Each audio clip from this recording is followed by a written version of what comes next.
Hello everyone, welcome to Sri Bala వంటలు.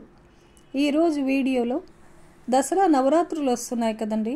అమ్మవారికి మొదటి రోజు సమర్పించి కట్టు పొంగలిని ఎలా ప్రిపేర్ చేసుకోవాలి అన్నది ఈరోజు వీడియోలో చూద్దాం.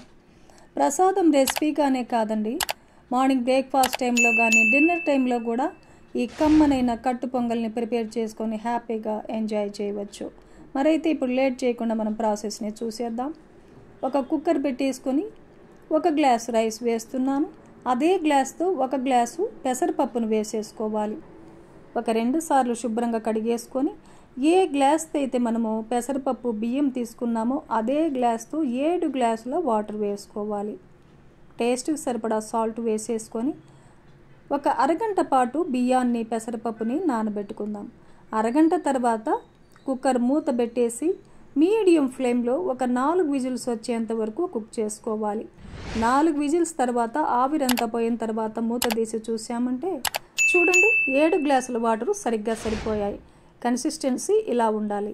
చల్లారిందంటే ఇంకా గట్టి పడుతుందండి. ఇప్పుడు పొంగలికి పోపును పెట్టేసుకుందాం.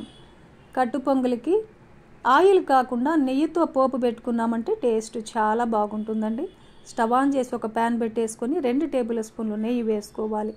నెయ్యి కరిగిన తర్వాత 1/2 టేబుల్ స్పూన్ ఆవాలు, 1/2 టేబుల్ స్పూన్ జీలకర్ర వేసుకోవాలి. 2-3 ఎండుమిర్చిని తుంచేసి అలా వేసేసుకొని 2-3 టేబుల్ స్పూన్లమైన జీడిపప్పును కూడా వేసేసుకొని వేయించుకోవాలి. ఇవన్నీ వేయించుకున్న తర్వాత 1 టేబుల్ స్పూన్ మిరియాలను దంచి వేసానండి.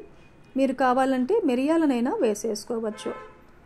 ఇప్పుడు 2-3 పచ్చిమిర్చిని చీలికలుగా కట్ చేసి వేసేసుకొని వేయించుకుందాం.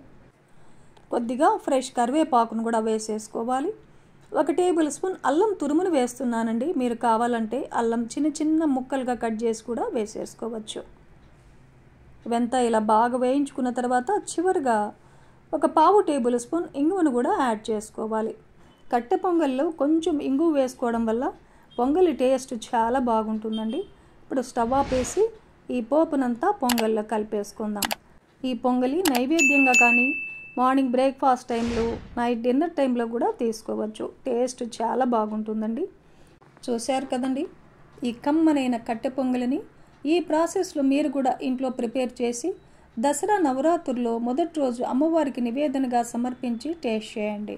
దసరా నవరాత్రుల్లో 2వ రోజు సమర్పించే కమ్మనైన పులిహోర రెసిపీతో మళ్ళీ కలుసుకుందాం. ఈ వీడియో నచ్చితే లైక్ చేయండి, షేర్ చేయండి, సబ్స్క్రైబ్ చేయండి. థ్యాంక్ యూ అండి. Thanks for watching.